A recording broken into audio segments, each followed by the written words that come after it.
Dans cette vidéo, j'aimerais attirer votre attention sur l'importance de respirer par le nez pour éviter d'être dans le stress et la fatigue chronique.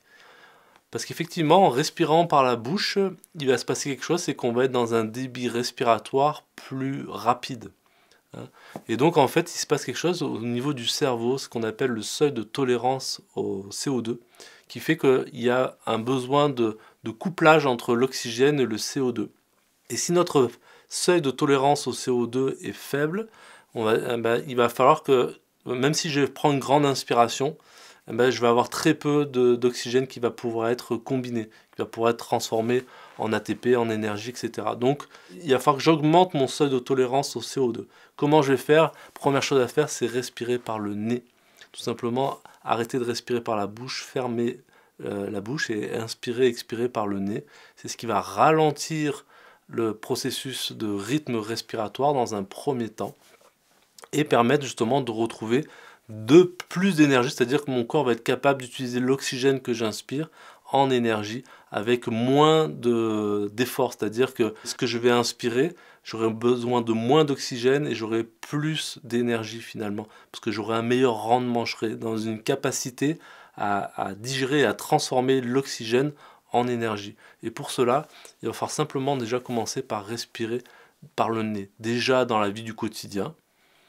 On connaît tous les personnes qui sont justement stressées, fatiguées, en surpoids, avec des maladies chroniques, qui respirent par la bouche et assez rapidement.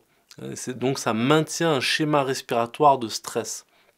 Donc pour sortir de cette boucle-là, une des premières choses hyper simples, hyper efficaces et profondes, ça va être de fermer la bouche et de respirer par le nez dans le quotidien.